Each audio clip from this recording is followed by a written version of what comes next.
We're from Manila's hottest, Monster RX93.1. My name is Alven. My name is JC, and of course... My name is Jason Mraz. Yes! Wow! Woo! We're here, guys. We're in Singapore. You can probably see it in the background. There it is. Looks beautiful. Well, for the people listening, they can't. That's right. You can just take our word for it. Yeah. Hands without feeling,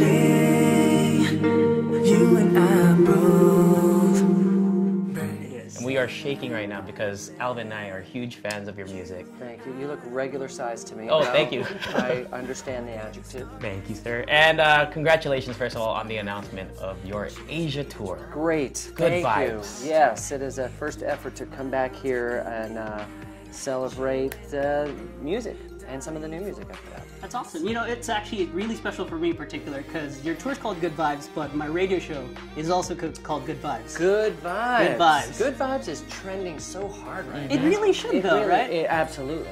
You're all about sending out that positive message, and Yes. it's such a great thing. Yes, absolutely. Because we're here for a short time.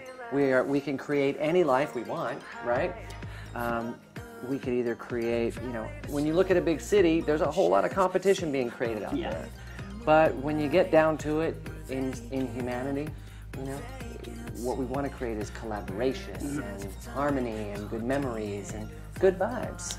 And that kind of speaks to, well, all your music, but of course you just released your album, No, and let's talk a little bit about that. Okay. You said it's all about creating harmony, and well, the song that's most requested right now from our listeners is, of course, More Than Friends. More Than Friends. Oh, good. Yeah, so our Filipino fans have been requesting for that song again and Okay, again. And I cool. know there's a little story behind the inspiration for More Than Friends. Sure. So do you mind sharing that with our The audience? story for the writing of the song is really about my wife and how she communicates.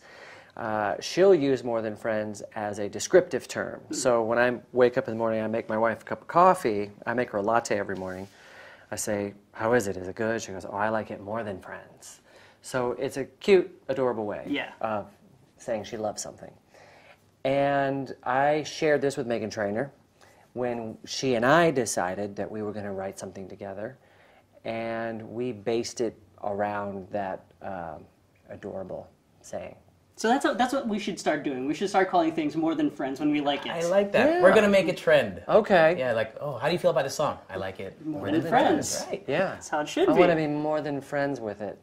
So Megan Trainor is one artist that you've collaborated with, and you tend to do a lot of collaborations with some really awesome female artists, but Colby Catley, for example, Yeah. everyone knows Lucky. It's huge in the Philippines. Still played Wow. and in the karaoke bars. That's like the ultimate duet song. Great. But our question now is there a male artist that you think you would love to collaborate with right now? I'd love to do something with Ed Sheeran. Yeah. And we've played live together, and I have. I just know he's got the ability to croon, to rap, to be funny, and I love all those things. Which is something that you do in Yeah. your music as well. Yeah. So I'd love to see what happens if we could harmonize on all of those levels. Yeah. That would be insane. That would It'd be fun. so cool. It'd be fun. So you're basically a veteran already in the music industry. You've been putting out music for such a long time.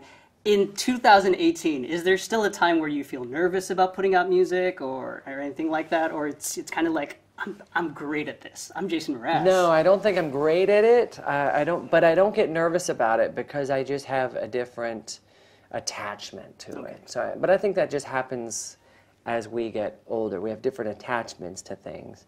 So I put the music out knowing I loved it, but I had no attachment to how it would be received or when it would be received. But I knew that if I create something that I love, maybe somebody 20, 50 years from now even could find it and go, oh, this is cool. So I can't have any attachment to how it's received or when, you know? And that makes it easier. It makes it easier to share something with no expectation. Building off of that question, speaking of the current, climate right now in terms of social media, there's a lot of negativity out there. I think you've spoken about like how we should be more positive. How do you think that really? How do you feel about that in general? How do we get away from all the negativity online, all the hate that's going on? Like what you are a big advocate for peace and love. Yeah. What are your thoughts on how we can become more peaceful? Well, I think you could. It's okay to participate less, right? If we're always hungry for some sort of acceptance on social media, then we're going to spend more time looking at things, and then we're going to be affected more. So I think spending less time on it is good, and then also what you want to share is worth taking time to really think about what you want to share. Sometimes it's so easy to quickly share and comment, and if that comment's not from the highest possible place of a genuine or love or authentic place, then it can be more damaging to someone else who's reading it, you know, or you can find yourself in conflict really quickly. So I think just patience with it in general can improve your experience with it, you know. I see social media as a place for vanity, for bullying, for exploitation. It's a very gnarly place. Yes. You know, the place. internet. Yeah. You shouldn't go in there alone. No. You know, yeah, it's Wild West. You know, it's a virtual world of just ideas, and there's so many anonymous ideas. So someone says something terrible, but they're not using their real name, and their account is locked, so you can't even see who they are. Yeah, they have a dummy photo. So to me, that comment is not valid. You know, I don't allow that comment to affect me because that person has no name and no face, right? So that's how I choose to ingest social media, and then I also I distance myself from it so that when I do use it, I hopefully use it for good. Like more purposeful usage of it. Yeah, exactly. Okay. Does that translate into your thought process for when you pick the songs from your album? In the press conference earlier, you mentioned that you write hundreds of songs, but you only pick a few. Right. So you had to be mindful of what to pick based, of course, on who you were working with. Is that similar to how you pick music for your releases? Totally. It's all you're building an archive of artistic expression, whether it's a song or a tweet. It is still part of your voice, part of your being that you're putting out there. So John Mayer said to me once, nobody knows when Sgt. Pepper came out. They don't know if it came out on time or if it came out 6 months late. They don't know what the release date was. Okay. They just know it's a great record, right? So take that same approach with your art or your expression. You don't have to hurry your messaging out there. You don't have to just put your first song on the internet, because your first song is good, but it may not become your best song, Okay. right? So really take your time with your expression and curate something that's meaningful, that matters. So when you look back on it, your catalog is things of beauty. Okay. Love that. Yeah. So one last. Okay. This is going to sound kind of random, but are you a Star Wars fan? Sometimes. It depends on how good the Star Wars Okay, is. but you basically know that there are the prequels and the sequels. And there's Rogue One. And there's Rogue One. Which is the best Star Wars that's ever been made. Okay, so there's some great debate on how you watch Star Wars, right? Do you watch the ones that came out originally, or do you watch prequels first and then 4, 5, 6? So kind of in relation to that, you've been releasing music for so many years now. If, let's say, a new listener were to discover Jason Mraz, do you prefer that they listen to your new stuff first and then work their way back? Or is it like, you know what, I want you to hear the journey, so listen to the old stuff first and then move forward? Wow.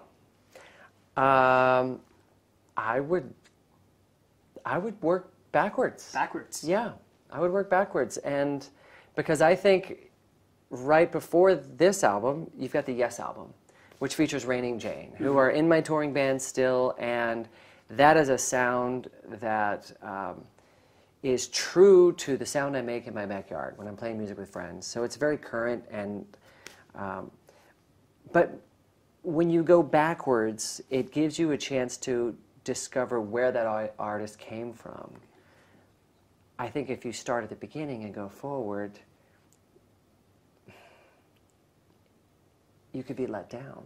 Okay. Right? Because at the beginning, you might have all these ideas of where this might go. Okay. But then it just inevitably it's going to go somewhere. And you go, oh, I didn't know it was going to go here. Like, I didn't know I was going to go where I went. But when you work backwards, you might be surprised at some of the other things that you tried or some of the other attitudes that I tried to express in my younger days. All right, thank you. Well, we all know where you're going, and we have to wrap this up. But you're going to Manila first. Yes. For the Good Vibes tour, and May 8th. What do you want to say to all your Filipino fans? Asia, salamat po. Thank you so much for your listenership, whether you've been listening for 15 years or even just the last 10 minutes. Thank you for your trust. Thank you for trusting me with your entertainment and your hope that I would deliver a good vibe, because that is what I'm here to do, and we'll be doing it May 8th. And we'll see you all at Villavicencio. Thank you very much. Thank you so much. Thank you. Pleasure. Thank you. Thank you. This is Jason Mraz, everybody. Hey, it's Jason Mraz, and you're listening to The Monster.